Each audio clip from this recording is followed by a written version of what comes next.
4차 언론혁명을 꿈꾸는 기자들이 모였다. 본격 KBS 소통방송 댓글 읽어주는 기자들.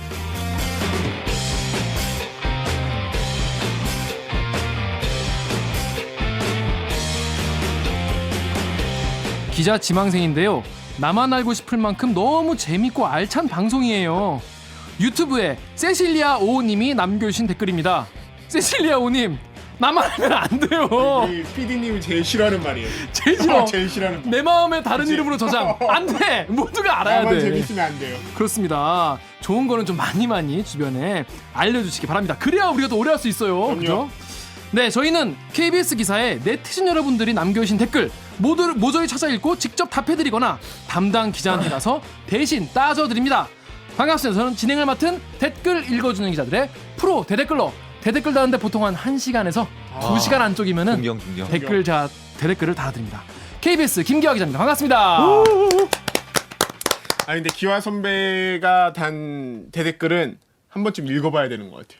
정성이 진짜 장난 아니었어요. 제가 깜짝 놀랐어요. 유튜브나 팟빵에 이제 여러분이 댓글을 달으시면은 네. 딱 댓글 쓰기 전에 손 씻고 무릎 꿇고 무릎 꿇고 앉아가지고 키보드에 딱 앞에 앉아가지고 무릎 꿇고 딱 댓글 씁니다. 너무 감사하거든요. 댓글 하나하나가 진짜야. 아 근데 그게 느껴져요. 네. 아 진짜 열심히 쓰더라고요. 그렇습니다. 오늘은 근데 한 분이 안 계시죠. 우리의 요정. 저희 방송의 목소리 미녀, 얼굴은 더 미녀, 얼더미. 줄여서 목미 얼더미. 그쵸. 오규정 기자가 녹음에 불참했습니다.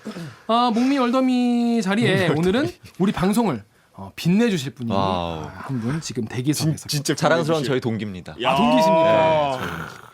다음에 저희 동기도 한번 모셔보겠습니다. 자, 잠시 후에 소개를 드리겠고요. 기자님들 각자 자기소개 부탁드릴게요. 자, 강 기자부터. 네. 저는 시키는 건 뭐든지 다 합니다.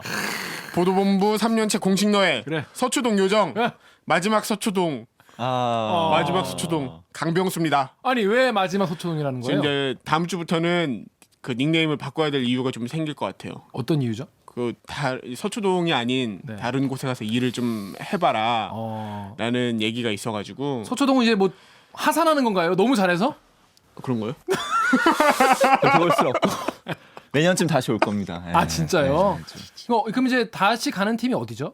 이제 경찰팀 사건팀이라고 하는데 이제 더 진짜 발로 뛰는 기자가 되기 위해서 제가 너무 앉아 있었어요. 이제 와서 밝히는 건데 너무 편하게 취재했네. 아, 진짜? 그렇군요. 홍성희 기자도 편하게 취재하고 있는 거구나. 몰랐네. 저는 나간다고 막 솔선수범하고 있죠. 그렇군요. 하여튼 강병수 기자 앞으로 사건팀 가서도 활약을 기대하겠고요. 알겠습니다. 뭐 방송은 계속 나와주시겠죠? 그럴 수 있겠죠? 그렇습니다. 저희 그렇게 되도록 기도하겠습니다. 네. 자, 그럼 다음은 우리 홍 기자님. 저 오늘은 조금 어깨에 힘을 주고 뭐야. 조금 자신 있게 얘기하겠습니다. 뭐야. KBS 법조팀의 강한 허리 자신 있게 자신 있는 8년차 홍성입니다. 반갑습니다. 그렇습니다. 근데 오늘 이렇게 장난 아니에요 지금. 어깨에 힘이 들어간 이유가 뭐죠? 살짝 청와대를 움직여서 살짝 조금 흔들어서 기자니까 예. 뭐 협박을 한 것도 아니고 뭘 한 것도 아니고 기사로 기사 쓰니 일이니까 우리는 그냥 그러면- 본업을 한 거죠. 본업을 해야 할 일을 했다. 그냥 열심히 했는데 나는 해야 할 일을 했을 뿐이다. 어떤 일을 했는지 조금 흔들렸더라고. 살짝 설명 죄송합니다. 제가 너무 과했는데 사실은 과했고 해보고 하고 나서 후회하고 있어. 좀 과했네요. 제가 봐도 욕 존나게 먹습니다. 그럴 것 같아요 지금. 욕 존나게 상상이 돼요. 먹어요. 예.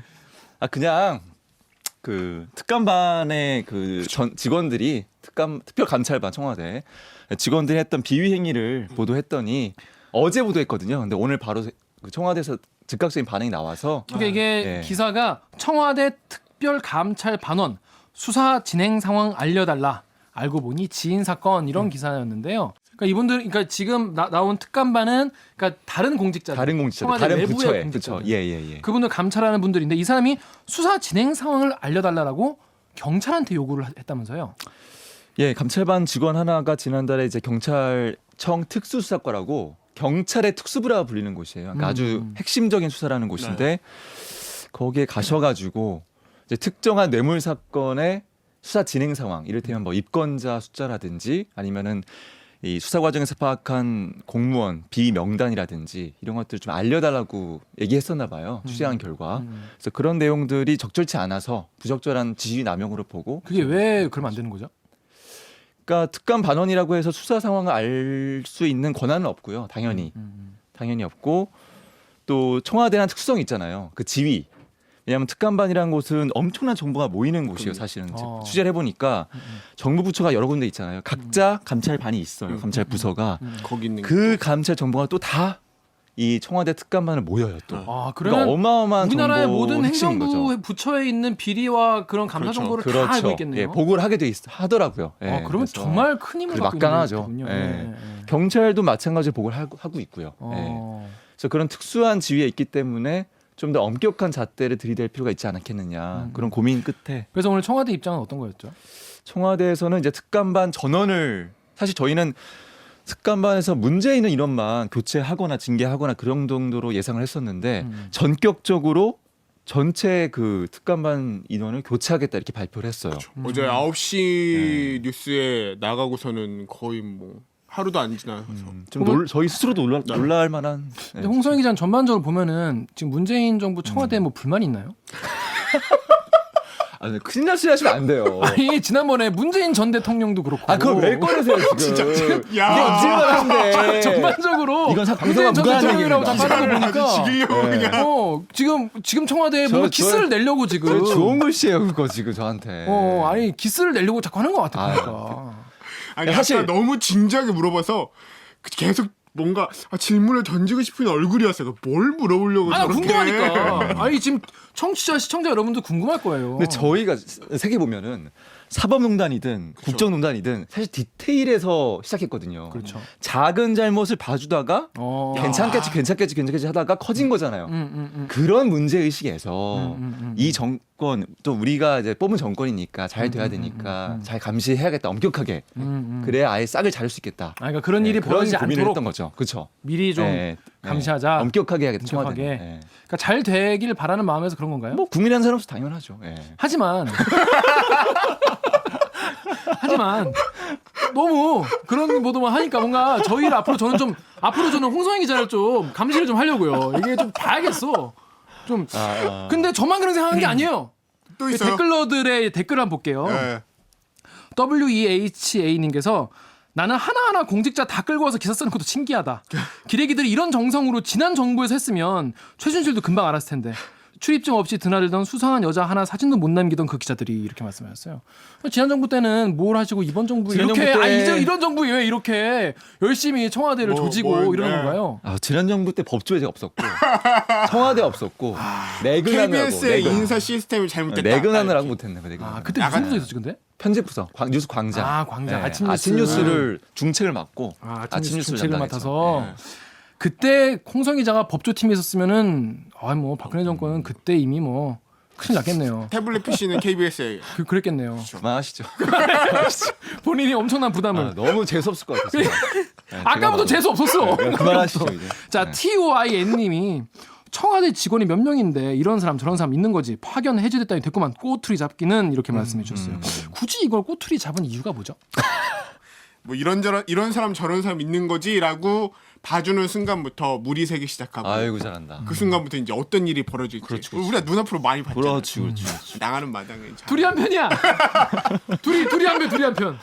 알겠습니다. 아무튼 앞으로 전 좀 의심스러운 눈초리를 거두지 않고 홍성희 기자의 취재를 좀 지켜보겠습니다. 알겠습니다. 열심히 하겠습니다. 네, 오늘도 저희 방송에 대한 반응 댓글 하나만 살펴보고 지나가겠습니다. 네, 트위터에서 김정현님께서 써주신 건데 이 본래 취지는 KBS 기레기들이 직접 출연해서 자신들이 쓴 쓰레기 기사에 달린 네티즌들의 댓글을 읽어주고 반성한다는 거였는데 네. 이 어느 순간부터 훌륭한 내 기사에 감히 멍청한 이 네티즌 댓글 몇 개 소개해서 조리돌림하는 형식으로 변경? 네. 변경? 조리돌림. 그러니까 이렇게 바뀌었다는 거예요. 전 사실 이 트위터 글 보고 사실 좀 하루 종일 마음이 안 좋았어요. 뭔가 우리가 진짜 좀 그렇게 됐나? 또 그런 생각이 좀 들더라고요. 본래 취지가 조금 좀 퇴색했나? 어떻게 처음 홍 마인드. 기자는 어때요? 아무래도 사실 저도 좀 따끔 한 게 사실 요즘 뭐 저희 조직 분위기를 조금 전달하자면은 저희가 요즘 탐사 보도라든지 네.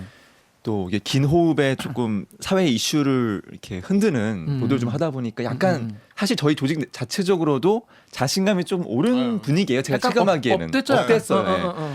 그런 것들이 저도 사실은 그 자연스럽게 그런 업된 분위기 속에서 네. 약간 이런 과거를 걸 잊어버리지 않았나 생각도 좀 들긴 하네요. 네, 그렇습니다. 맞습니다. 이분 같은 경우에는 본래 취지가 마음에 드셨나 봐요. 들었는데 그런 건 정말 없죠. 그런 프로그램 사실 진짜로. 맞아요. 그래서 우리가 앞으로 좀 이런 거를 좀 발굴해서 네, 더 네. 해야 돼. 사실 근데 이런 거 하는 거 사실 우리 내부적으로 불편하죠. 우리가 동료 기자인데 동료 기자의 기사가 이러쿵저러쿵 뭐 하는 게 사실 우리가 좀 불편하긴 하지 사실은. 근데 어느덧 약간 자화자찬 컨텐츠가 되지 않았나. 아, 네. 죄송합니다. 죄송합니다. 제가 죄송합니다. 네. 네, 제가 죄송합니다. 아니, 제가 죄송합니다. 저희도 이제 초심을 다시 잃지 않겠다는 마음으로 우리 3초간 반성의 반성의 시간을 가지도록 합시다.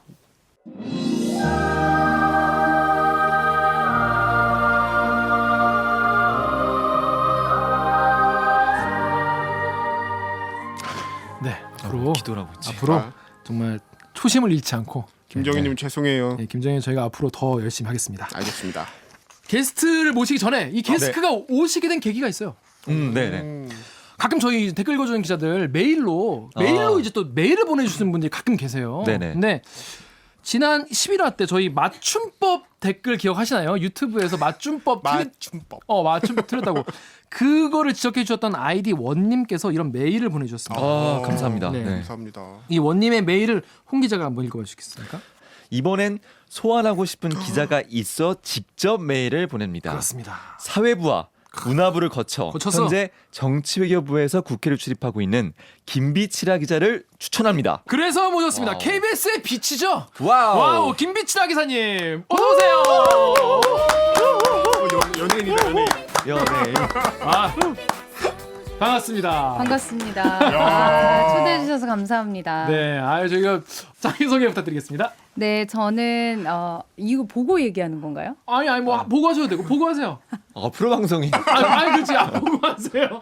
왜냐하면 우리는 사실 카메라 만날 필요 없지만은 김 기자는 많아. 아니요, 없습니다. 근데 이게 있길래 앞에. 보고하세요 우리 시청자들한테. 그럼 너무 좋아할 것 같다. 진짜 그러니까 시청자분들이. 인사해, 네. 안녕하세요. 저는 KBS 보도국 정치부에서 국회를 출입하고 있는 8년차 기자 홍성희 기자의 동기. 자랑스러운 저의 동기. 감사합니다. 김비치라라고 합니다. 초대해 주셔서 감사합니다. 김 기자 우리 방송 혹시 뭐 얘기 들어본 적 있으세요? 일단 이제 제가 지켜보니까 이 프로그램이 뭐 김원장 선배, 신방시 선배 다 뭐 특종과 단독과 유명하신 분들 나오는데 이제는 제가 언제 한 번쯤 나올 수 있을까 그러다가 단독도 하지 않았는데 네. 이번 주 나올 사람이 없어서 그런 건 아닙니다. 추천이 왔는데. 콕 집어서. 이렇게. 어제 갑자기 연락을 이제 받고 이제 전 특종을 하지 않으니까 오늘이 아니면 나갈 수 없구나. 무조건 나가야겠다. 감사합니다. 그래서 나왔습니다. 잘 감사합니다. 듣고 있습니다. 감사합니다. 김 기자는 평소에 그러면 본인 기사에 댓글 달리는 거 좀 보는 편인가요? 제가 원래 댓글을 이제 기자들이 많이 보게 되잖아요. 근데 이제 안 보게 된 시점이 국회 와서 기사를 쓰니까 그런 게 있더라고요. 그러니까 무조건 제가 쓴 기사에 대해서 예를 들면 제목에 홍준표, 제목에 전원책 이것만 들어가면 기사 내용과 상관없이 그냥. 거의 비슷한 류의 댓글이 막 달릴 때가 있어요. 한마디로 이제 제 기사가 전쟁터가 되는 국회 기자들은 많이 느끼거든요. 그래서 이제 좀 기사에 대한 피드백보다는 현재 정치 상황에 대해서 너무 많이 댓글을 통해서 알게 되니까 자주 읽지는 못하는 상황입니다. 그러니까 기사에 대한 얘기보다는 뭔가 이제 딱 판이 벌어지는. 그쵸. 판을 깔아주는. 또 다른 정치판이 열리는. 진짜. 그렇구나. 스트레스가 많죠. 야당 기자니까. 그렇습니다. 아니, 오늘 같은 날은 제가 이제 8시까지 출근을 했는데 하루 종일 바닥에 앉아서 뭐 워딩 치고 국회의원들이 하는 말 하나하나가 다 기사잖아요. 네. 그래서 의원들이 말하는 거를 말을 할 때마다 그 자리에 앉아서 네. 타이프로 다 받아친 다음에 그거를 기사화시키기 위해서 이제 소스화시키는 작업을 워딩을 친다. 이렇게 보면 해서. 항상 이렇게 의원 한 분 이렇게 서 있고 그 밑에 이렇게 동그랗게 바닥에 주저앉아가지고 아니 근데 그거 좀 난 좀 싫더라고. 그 차가운 바닥에 기자들 다 앉아가지고 일단 허리에 너무 안 좋을 것 같아요. S 힐링 곡선이 안 나와. 네, 힐링 곡선 S 무너져. 힐링곡선 절대 안 나오죠. 무너져, 지금. 무너져, 우리 무너져. 우리 홍성희 기자가 그 허리 건강 전도사로 지금 투잡을 뛰고 약간 조그만 계신데 코너를 만들 생각인데. 아니 네. 자세가 사실 제 동기지만 오랫동안 보면서 자세가 너무 좋은 거예요. 닮고 싶은데. 자, 오늘 그 김비치라 기자님의 기사를 우리 로고를 듣고 기레기 판결기로 돌아오겠습니다. 나는 기레기가 싫어요. 지금 여러분은 본격 KBS 소통 방송 댓글 읽어주는 기자들을 듣고 계십니다.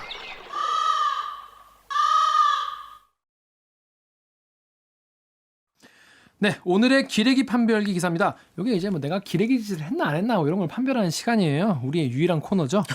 윤창호법 소위 통과, 최소 형량이 낮아 반쪽 반발이라는 김비치라 기자의 보도입니다. 자, 짧은 리포트로 기사 내용을 먼저 전해드리겠습니다.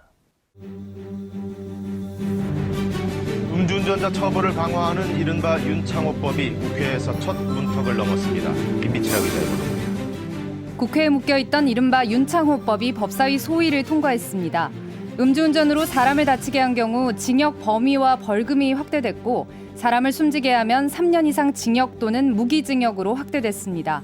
한 달여 만에 국회 첫 문턱을 넘은 건데 법안을 직접 만든 윤 씨 친구들 입장은 달랐습니다. 원안대로 살인죄에 준하는 징역 5년 이상의 하한선이 없다면 반쪽짜리에 불과하다는 겁니다. 하지만 법사위 논의 과정에서는 과실치사를 살인죄와 동급으로 보기 어려워 징역 3년이 적정하다는 의견이 다수였던 것으로 알려졌습니다. 음주운전 동승자 처벌 여부도 아직 결론이 나지 않았습니다. 운전자 음주를 인지한 동승자에게 벌금을 부과하자는 여당과 검토가 필요하다는 야당 의견이 맞서고 있습니다. 오늘 법사위 전체 회의를 거쳐 내일 본회의에서 의결되면 윤창호법은 이대로 확정됩니다. KBS 뉴스 김비치라입니다. 네, 오늘 그래서 본회의에서 의결이 됐죠. 맞습니다. 오늘 본회의가 열렸고 250명이 재석을 해서 그중에서 단 2명만 기권표를 던지고 248명이 찬성을 해서 압도적으로 찬성이 됐습니다. 기권은 왜 한 거예요? 이제 기권 2명을 해서 제가 좀 알아봤는데 네.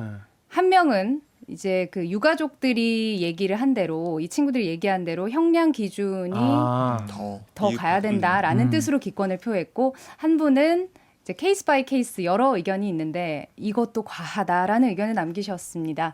두 분밖에 안 되기 때문에 제가 여기서 실명을 거론하기 그렇지만 어떤 분이실지는 소속 당을 보면 바로 아실 수 있을 것 같습니다. 그렇군요. 일단 근데 우리 시청자분들 모르실 수 있을 것 같아서 그런데 일단 법사위가 뭐 하는 데인지 일단 설명을 잠깐 해주시죠. 법사위 같은 경우는 법제사법위원회를 줄여서 법사위라고 하고 여러 이제 복잡한 과정이 있겠지만 윤창호법 중에서 이렇게 형량을 감형하거나 뭐 증량하는 이건 모두 법사위에서 담당을 하거든요. 그래서 윤창호법에서 얘기하는 살인죄 준하는 처벌을 해야 된다라는 게 이제 법사위에서 심사를 거쳐서 넘어가야만 본회의로 갈 수가 있는 그런 입법 과정이 국회에서 일어나고 있습니다. 소위는 뭐예요? 법사위랑 소위랑 다른 거예요? 그러니까 이제 소위가 작을 소자 소위입니다. 네. 법사위 가기 전에 소위에서 전문 의원들이 모여서 이런 거 좀 줄여야 되지 않나? 아니면 이런 거 좀 고쳐야 되지 않나라는 치열한 이제 토론 끝에 상임위로 넘기는 거죠. 사실 이제 소위에서 상임위 넘어가는 것도 굉장히 힘듭니다. 법안 후보들이 보통? 굉장히 많기 때문에.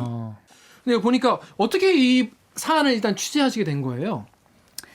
이제 이 음주 사고로 부산에서 이제 만취 운전자에 치여서 대학생이 안타깝게 뇌사 상태에 빠졌다는 기사가 먼저 났었어요. 근데 그렇죠. 사실 그런 소식들이 우리가 일상생활에서 많이 접하긴 하지만 그런 상황에 있는 친구를 둔 주변 친구들이 법안을 발의하겠다고 곧바로 행동에 옮긴다는 게 정말 쉽지가 않은 일이잖아요. 그렇죠. 그 친구들이 국회의원 전원에게 그 이번에 발의된 법안에 있는 거의 원안 그대로 내용을 이 친구들이 만들어서 국회의원에게 먼저 보낸 거예요. 그 국회를 찾아왔어요. 그래서 제가 그날 취재를 하려고 이 친구들을 만나봐야겠다라고 해서 이제 정론관에 갔더니 이 친구들이 있었고 그 중에 한 친구가 저와 또 얘기를 나눈 다음에 이 윤창호 씨가 뇌사 상태에 있을 때 아버지의 연락처를 또 알려주셨어요. 윤창원 씨의 아버님. 네네. 그래서 제가 이 뉴스를 만들면서 통화를 해봤더니 아버지께서 이제 창호는 뇌사 상태에 있지만 이 법이 꼭 통과돼서 창호가 큰 선물을 안고 이제 갔으면 좋겠다 이렇게 얘기를 하셔서 관심을 갖게 됐습니다. 일단 저희 방송을 뭐 본격적으로 하기 전에 이 고 윤창호 씨에 대한 애도와 이 친구분들에 대한 이 존경의 뜻을 심심히 표하는 바입니다. 그런데 이제 보니까 친구들의 입장이 국회의원들의 이 결정과는 조금 상반된, 약간 다른, 상반까지는 아니어도 약간 다른 지점이 있었어요. 어떤 부분에서 왜 그렇게 된 거죠, 그게? 사실 제 기사의 초반을 보시더라도 이제 국민들은 법사위 소위를 통과했습니다라고 하면 우리가 이제 관심을 갖고 있었던 그 윤창호법이 다 된 이제 통과가 됐구나라고 느낄 텐데 이 친구들이 법사위 소위를 통과하자마자 바로 또 부산에서 올라와서 기자회견을 열었어요. 이 징역의 하한선을 5년으로 맞추자고 했던 게 우리의 소원이었는데 3년으로 결정이 됐다. 네. 법사위 소위에서 결정이 되면 그 위인 법사위에서 바뀔 여지가 없기 때문에 국회의원께서 처음에 원한대로 해주신다고 했는데 왜 안 해주시냐 이렇게 얘기를 많이 하시더라고요. 5년과 3년이 굉장히 크리티컬하게 다른 이유가 있나요? 여러분들께서 어떻게 생각하셨는지 모르겠는데 사실 저도 음주운전으로 사람을 죽게 하면 당연히 감옥에 가는 줄 알았어요. 근데 지금까지는 정말 그런 일이 거의 없더라고요. 5년이라고 한다는 거는 살인죄에 준하는, 그래서 5년에서는 판사들이 아무리 감형을 하려고 해도 절반을 깎는다고 해도 아무래도 5년에서 절반 바로 깎는 건 굉장히 어려우니까 집행유예가 나오지 않을 수도 있고 실형을 살 수도 있는데 3년으로 해버리면 조금만 감경해도 풀려난다. 그래서 3하고 5의 차이가 굉장히 크다라고 이 친구들이 국회에 찾아와서 가르쳐 주더라고요. 관련해서 이 네티즌 여러분의 댓글을 한번 살펴볼게요. 일단 첫 번째 댓글 같은 경우에 우리 김비치라 기자가 직접 한번 네이버에 이거 한번 읽어봐 주겠습니까? 네, MAXP님. 사형 내용은 개정 못하더라도 5년에서 무기징역이라도 해야 할 거 아닌가. 개놈의 법사위 새끼들. 3년에서 무기징역 방화죄 형량인데 그거 가지고는 안 됨. 음주 사고로 피해자가 2명 숨졌으면 가해자는 징역 6년밖에 안 됨. 네.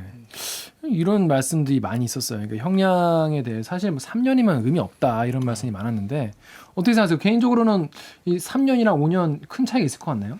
그러니까 지금 제가 좀 취재를 해보면서 굉장히 놀랐던 게 좀 법적인 거라서 제가 보고할게요.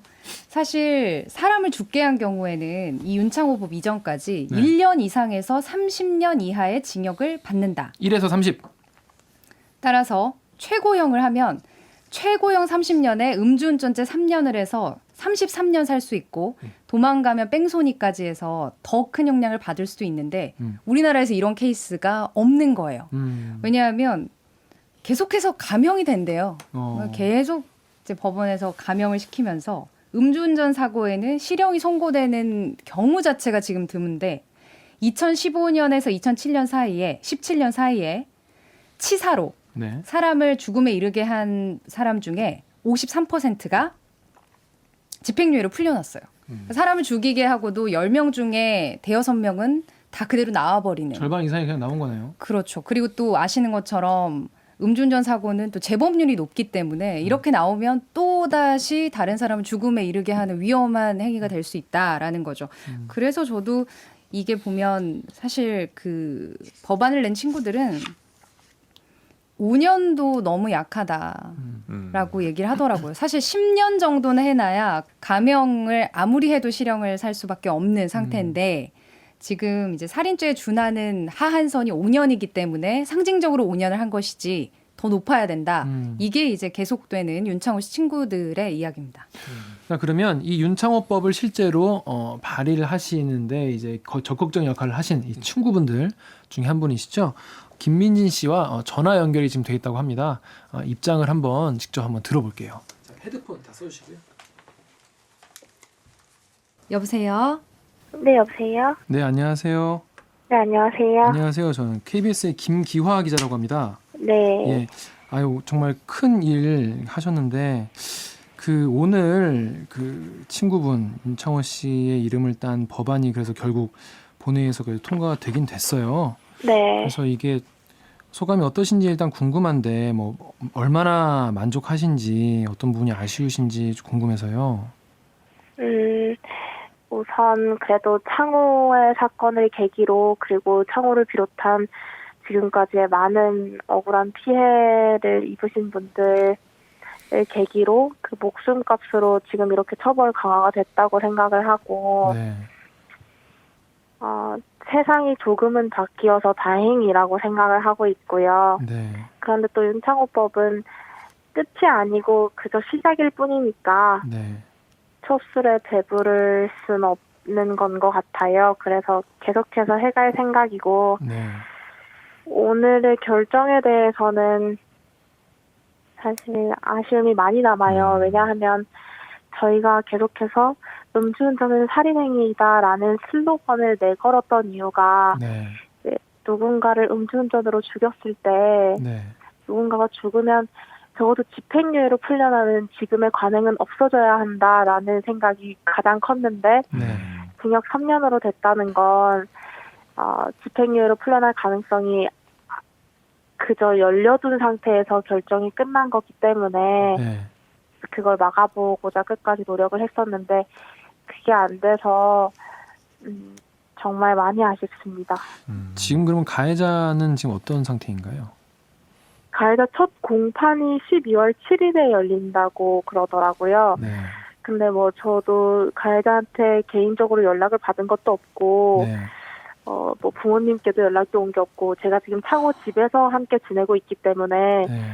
네, 부모님에게 연락이 왔다면 제가 바로 알 수 있었는데 그런 것도 없고요. 뭐 예. 사과도 없었고요. 그래서 가해자의 상황이 지금 어떤지는 알고 있는 게 없습니다. 아직도 사과가 없었나요? 네, 없었습니다. 그렇군요. 저는 그 홍성희 기자라고 하고요. 네, 안녕하세요. 이게 시작하신 지 한 2달여 되는 것 같아요. 보니까. 근데 이게 물론 성과는 있었지만 좌절하셨던 그런 순간도 있었을 것 같은데 어떤 게 제일 힘드셨는지 좀 궁금해서요. 제가 2달 동안 사실 윤창호법이 발의되기 전부터는 2달이었지만 발의된 그 순간부터 그러니까 10월 22일부터는 계속해서 지금까지 외줄타기를 하는 느낌이었다고 말씀드릴 수 있을 것 같아요. 언제 어떻게 넘어질지 모르는 그런 외줄타기였는데 그래도 다행히 지금이라도 통과될 수 있었던 가장 큰 힘이자 원동력은 국민 여러분들께서 함께 해주셨기 때문이라고 생각해요. 네.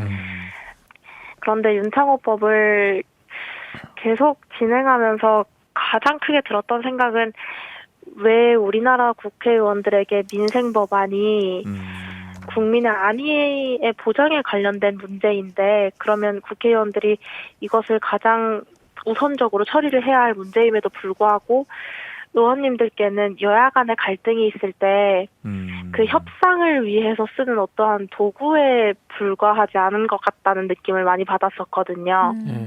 네, 그래서 국회에서 그 입법 제도 자체가 많이 바뀌어야 하는 게 아닌가라는 생각을 좀 많이 했던 것 같아요. 선생님 이제 그러면 처음에 그 국회의원들 만났을 때 네. 형량을 5년 이상으로 말씀하신 것처럼 해주겠다 그런 식의 입법을 추진하겠다 이런 약속을 좀 드렸었나요? 그러니까 저는 어떠하게 생각하냐면 사실 법사위에서 법적 형평성을 문제로 지금 3년이 됐잖아요. 네. 다른 관점이었던 것 같아요. 네. 법사위에서는 그 법 조문상의 형평을 따졌던 거고 네. 저희는 양형에서의 그러니까 실질적으로 판례에서의 법적 형평성을 따져서 징역 5년을 주장했던 거고요. 이게 대부분 국민 여러분들께서 들으셨을 때 최소 징역 3년 이상이라고 하면 아무리 감형이 돼도 3년은 받는 거 아닌가라고 생각을 하시겠지만 네. 실상은 그렇지가 않고 집행유예로 풀려날 가능성이 굉장히 많다는 걸 꼭 말씀을 드리고 싶었고 네. 그게 안 되긴 했지만 아까도 말씀드렸다시피 그저 시작일 뿐이니까 계속해서 양형위원회에도 연락을 취해보려고 하고 있어요. 그 방금도 말씀하셨는데 이제 시작일 뿐이고 뭔가 더 하실 게 있으시다고 말씀하셨는데 그러면 앞으로 좀 어떤 계획 갖고 계신지 또 그걸 좀 잘 하려면 어떤 게 필요한지 이런 거 좀 여쭤볼게요. 네, 우선 한 3가지 정도 이야기를 드릴 수 있을 것 같은데 네. 첫 번째는 대법원 양형위원회와 연락을 해서 저희가 간단한 이제 간담회 형식으로라도 저희의 입장을 전달하고 그리고 양형위원회의 입장을 또 들어보고 어떻게 해야 실질적으로 효과적인 처벌 강화에 효과적인 양형 기준이 마련될 수 있을지를 의논을 해보고 싶고요. 네. 그리고 두 번째는 저희가 내년 중으로 윤창호법 2를 계획을 하고 있고 발의를 하게 될 것 같아요. 네. 그래서 혹 윤창호법 현재 지금 발의되어 있고 통과된 윤창호법이 지지부진하게 되거나 효과를 낼 수 없을 때 대비를 해서 그 부분도 네, 저희가 생각해서 윤창호법 2를 발의하게 될 것 같다는 말씀을 드리고 싶고 네. 세 번째로는 저희는 계속해서 음주운전은 살인행위다를 외치면서 모두의 인식이 변할 때까지 네, 멈추지 않고 노력할 거라고 말씀을 드리고 싶습니다. 네. 민희 씨 오늘 말씀 잘 듣는데 마지막으로 한 개만 더 여쭤볼게요. 네. 그러면 앞으로 이렇게 계속 활동을 하실 텐데 그럼 언론에게 우리나라 언론에게 바라는 점이 있다거나 이런 거는 하지 말아달라거나 혹시 이렇게 원하시는 게 있는지 궁금합니다. 저는 이번 일을 겪으면서 국회의원님들께도 연락을 드렸었고 청와대에도 청원을 올렸었고 이제는 대법원에 연락을 드려보려고 하는 상태예요. 네. 그런데 그 와중에 제가 유일하게 의지할 수 있었고 또 가장 믿을 수 있었던 게 언론 같아요.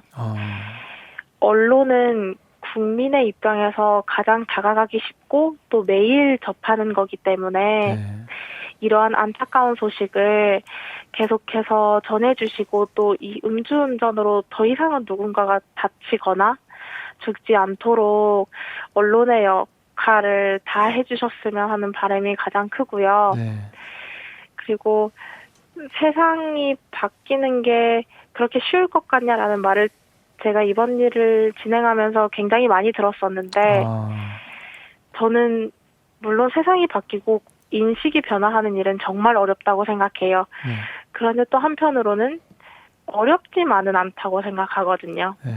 왜냐면 음주운전 같은 경우에도 나는 하지 말아야지 라는 인식을 내가 정립하고 그렇다면 언젠가 그 누구도 음주운전을 하지 않을 날이 올 거라는 걸 저는 믿어요. 네.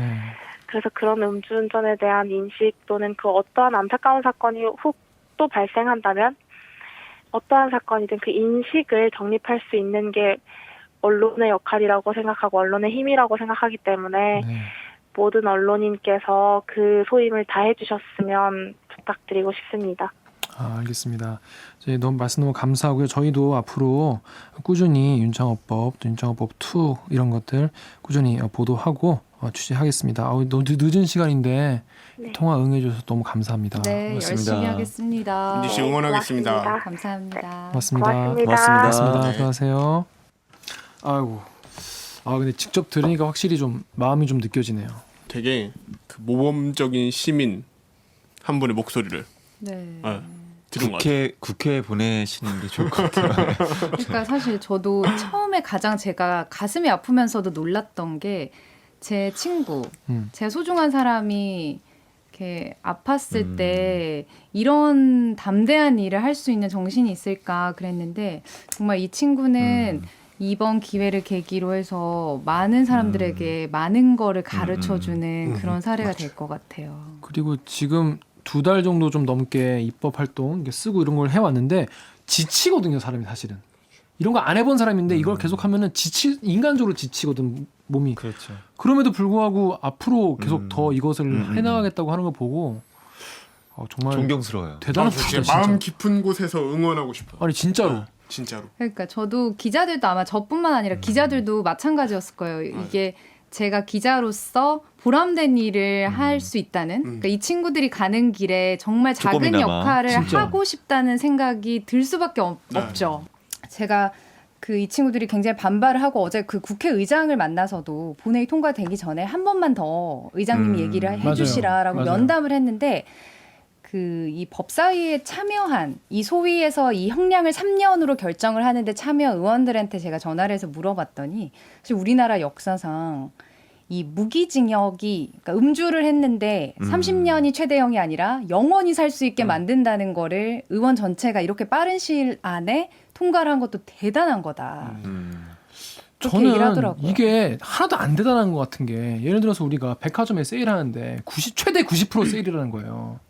그러면 갔는데 10% 세일만 하는데 딱 하나만 90% 세일이고 맞아요. 나머지는 다 10% 세일인 거야. 비유 너무 훌륭하다. 아니 그러면은 우리 이거 적절하다. 조져야지 이런 거는. 맞아요. 말이 안 되는 거죠. It's been a long day without you, my friend. And I'll tell you all about it when I see you again. We've come a long way from where we began. Oh, I'll tell you